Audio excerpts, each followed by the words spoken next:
Hello दोस्तों, कैसे हो सभी। तो आ चुके हैं हम थर्ड चैप्टर के लिए एक्सप्लेनेशन के लिए।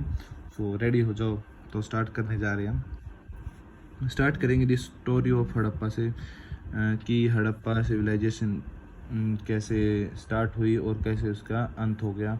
हड़प्पा सिविलाइजेशन को इंडस वैली सिविलाइजेशन भी बोला जाता है, क्योंकि ये इंडस के पास थी।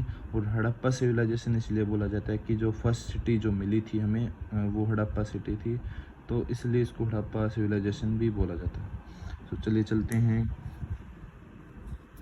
इसमें बताया गया है कि फर्स्ट पैराग्राफ में कि ब्रिटिश रूल के टाइम पे जब रेलवे लाइन का ट्रैक बिछाया जा रहा था, तो काफ़ी सारी ईंटें मिली खुदाई में पाकिस्तान के एरिया में, क्योंकि उस टाइम पे तो इंडिया पूरा, पाकिस्तान जो था इंडिया का ही पार्ट था, तो और जो ब्रिटिश रूल था वो पूरे इंडिया में था।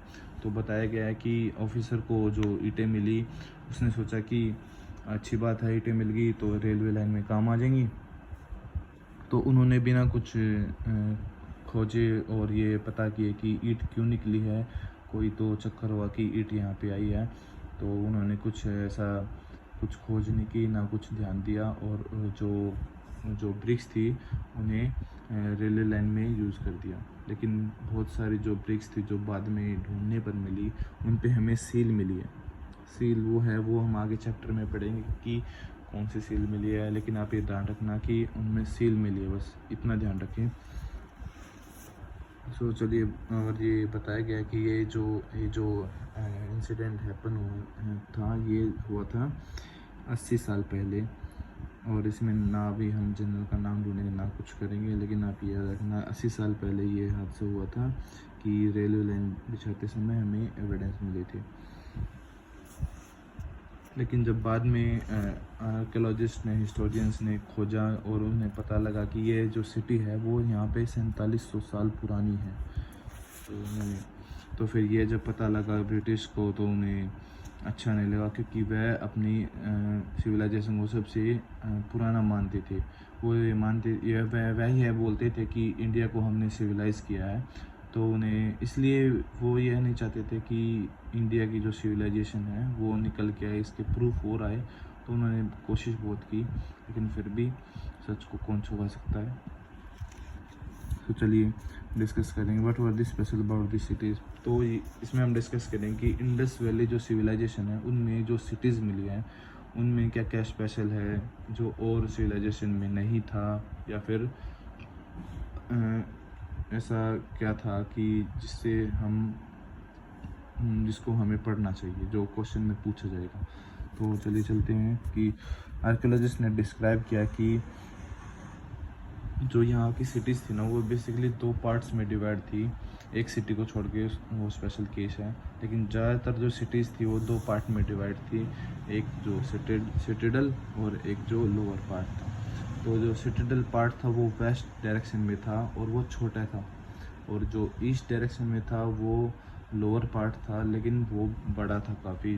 और जो सिटिडल था उसमें हाई सोसाइटी के लोग रहते थे, और जो लोअर पार्ट था उसमें हमारी नॉर्मल पॉपुलेशन रहती थी, आम जनता रहती थी। तो ये मैंने 3 पॉइंट बताए हैं सिटिडल के बारे में। सिटिडल किसे बोला जाता है कि अपर पोर्शन को, जो जगह ऊंचाई पे है उसे सिटिडल बोल दिया गया है। टीले को हम सिटिडल बोल सकते हैं। तो इसमें एक दूसरी स्पेशल बात यह बताई गई कि जो ब्रिक्स यूज़ की हैं इस सिविलाइजेशन में, वो काफ़ी पकी हुई हैं, वो काफ़ी स्ट्रॉन्ग है। आप देख सकते हो इतनी स्ट्रॉन्ग है कि 5000 साल तक चल गई है वो, और आजकल की 50 साल भी ना चले। सो अगला एग्जांपल जो बताया गया कि वो है मोहनजोदड़ो का। मोहनजोदड़ो एक वर्ड है कि मरो हुआ का शहर, क्योंकि इस टाइम पे बताया गया है कि यहाँ पे जब एविडेंस मिले मोहनजोदड़ो के, तो यहाँ के जो लोकल जो पीपल थे वो बोलते थे कि यह एक मुर्दों का शहर है, तो इसके नाम पे ही मोहनजोदड़ो नाम रख दिया। तो इसमें एविडेंस मिला ग्रेट बात का। तो हिस्टोरियन ने बताया कि अपनी थ्योरीज दी हैं कि यह बात है इसलिए हुआ क्योंकि किसी फेस्टिवल पे सब इकट्ठे होते होंगे और यहाँ पे अपना बात करते होंगे या फिर पूजा करते होंगे, कुछ भी है। एविडेंस कंफर्म नहीं है कि ये किस लिए बनाया गया था, या फिर कोई कंफर्म वो नहीं है।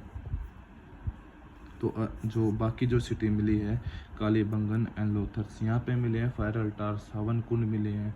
और यह भी कंफर्म नहीं है कि हवन कुंड का ये मेन पर्पस क्या था, या तो फिर पूजा करते होंगे और या फिर यहाँ पे सेक्रीफाइस करते होंगे। और ये भी कंफर्म नहीं कि सेक्रीफाइस ये किसका करते थे, कोई एनिमल या फिर ह्यूमंस का भी कर देते होंगे, कोई पता नहीं था उस टाइम किसका। ये मैप बताया गया है कि जो इंडस वैली सिविलाइजेशन थी वो कहाँ से कहाँ तक फैली गई। तो ये बेसिकली इंडस वैली सिविलाइजेशन बोला है मैंने, तो इंडस के पास का जो एरिया है नॉर्थ वेस्ट में, तो वहीं पे थी ये सारी सिविलाइजेशन।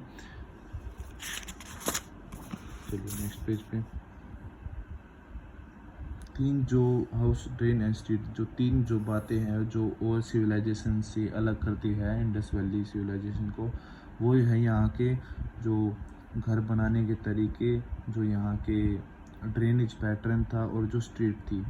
यह इतनी एडवांस थी कि आज तक अभी तक इतनी एडवांस तरह से कोई सिटी नहीं है। आप देख सकते हैं कि उस टाइम पे जो घर थे वो हर घर एक की जो स्ट्रीट थी ना वो 90 डिग्री को कट करती थी। और ड्रेनेज का भी ऐसा ही था कि हर घर के पीछे ड्रेनेज लाइन थी और वो लाइन 90 डिग्री पे एक दूसरे को कट करती थी। और जो ड्रेनेज की जो लाइन थी वो ढकी हुई थी, तब साफ़ सफाई थी तो उसे निकाल के साफ़ करके फिर दोबारा ढक दिया जाता था। तो अभी तक ऐसे ही हमारे यहाँ पे बहुत कम सिटी है जहाँ पे ये फैसिलिटी है कि हर घर के पीछे ड्रेनेज और 90 डिग्री से एक दूसरे को कट करती हैं। तो इससे पता लगता है कि यह एक प्री प्लान सिटी थी, पहले इसका प्लान किया गया फिर इसे बसाया गया था।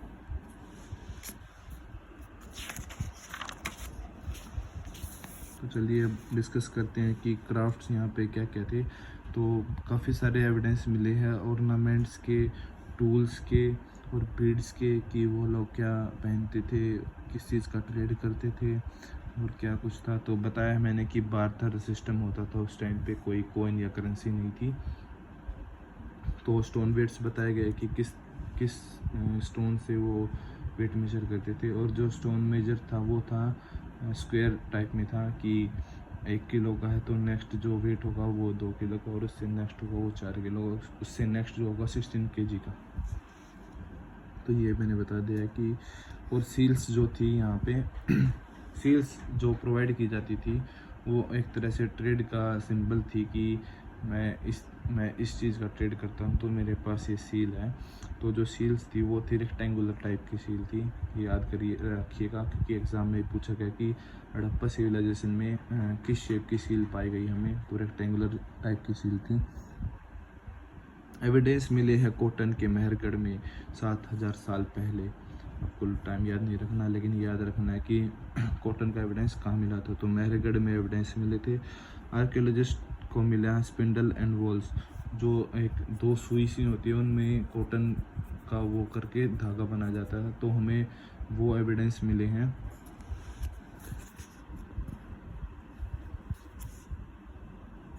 तो नेक्स्ट है in search of raw material. तो ये सबसे इम्पोर्टेंट है इस चैप्टर का कि हड़प्पा सिविलाइजेशन में जो ट्रेड एंड कॉमर्स था वो क्या बाहर से होता था या फिर इंटरनल ट्रेड था। तो मैं बता दूं आपको कि बाहर से भी ट्रेड होता था, ईरान से, अफ़गानिस्तान से, ओमान से भी ट्रेड होता था उस टाइम पे। तो चलिए देखते हैं कि कौन सी चीज़ कहाँ से आती थी। तो हड़प्पा सिविलाइजेशन में बताया गया कि जो कॉपर है वो प्रेजेंट डे राजस्थान से आता था और ओमान से भी आता था। ओमान एक सेंट्रल एशिया में एक जगह है तो वहाँ से आता था। तो राजस्थान में खेतड़ी नाम से एक जगह है तो वहाँ से कॉपर आता था। और टिन जो है वो आता था यहाँ पे अफ़गानिस्तान से और ईरान से। गोल्ड है वो कर्नाटका से, और जो प्रीशियस स्टोन है वो गुजरात, ईरान एंड अफ़गानिस्तान। तो पता लगता है कि बाहर से भी ट्रेड होता था हमारे यहाँ पे इंडस वैली सिविलाइजेशन में। Close look Harappan town Gujarat. तो गुजरात की 2 सिटीज़ हैं धोलावीरा और लोथल।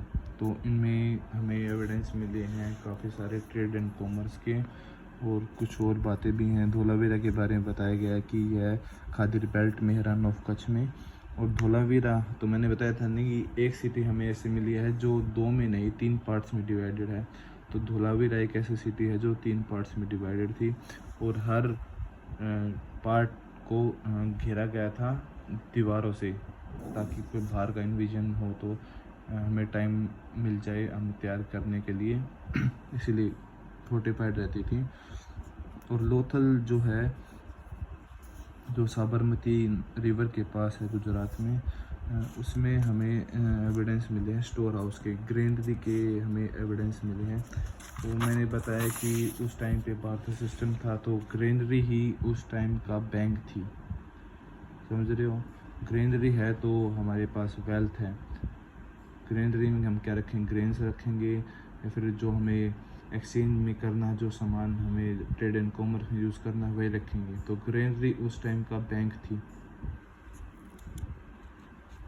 और जो लोथल में हमें जो सेकंड एविडेंस मिले हैं वो मिले हैं बीड्स की, काफ़ी अमाउंट में बीड्स मिली है, बीड्स जो फिनिशिंग की है। तो यह पता लगता है कि बीड्स की एक तरह से फैक्ट्री थी यहाँ पे। तो नेक्स्ट पॉइंट है मिस्ट्री ऑफ एंड। तो एकदम से हमें एविडेंस मिलने बंद हो गए 3900 साल के बाद। एकदम से पता नहीं लगा हिस्टोरियन को कि जो 3900 साल के बाद जो एविडेंस है तो उनका अब मिलना बंद क्यों हो गया। तो किसी हिस्टोरियन ने कुछ अपनी थ्योरी दी, किसी ने कुछ दी। तो मेन जो थ्योरी मैं बता देता हूँ कि एक थ्योरीज में बताया गया है कि काफ़ी सूखा पड़ गया होगा, इसलिए ये जो सिटी के ये आदमी हैं ये किसी दूसरी जगह शिफ्ट हो गए होंगे। किसी ने बताया कि फॉरेन इन्वेजन हुआ होगा, किसी ने अटैक किया होगा, और किसी ने बताया कि जितने भी कैटल्स हैं यहाँ पे उन्होंने सारा ग्रासलैंड खा लिया होगा, इसलिए यहाँ पे पॉपुलेशन एक तरह से ख़त्म हो गई। लेकिन अभी तक कोई पुख्ता सबूत नहीं है कि एकदम से इतनी बड़ी सिविलाइजेशन का अंत कैसे हो गया। तो एल्सवेयर इसमें एक झलक दिखाई गई है इजिप्ट सिविलाइजेशन की, कि वो सिविलाइजेशन में क्या होता था क्या नहीं। तो पिरामिड का एक पैराग्राफ दिया गया है कि उस टाइम पे पिरामिड बनाए गए थे, और यह भी एक मिस्ट्री है कि उस टाइम पे इतने भारी पत्थरों से इतने ह्यूज बिल्डिंग कैसे खड़ी कर दी। उस टाइम पे तो मशीन तो होती नहीं थी। तो history is mystery, you know. तो चलिए क्वेश्चन के बारे में देखते हैं। मैच द फॉलोइंग कर लेते हैं पहले कि कौन सी चीज़ कहाँ से आती थी। मैंने बताया था कि गोल्ड कर्नाटका से, KGF जिन्होंने देखी होगी वो कर्नाटका में ही है, कोलार गोल्ड माइन।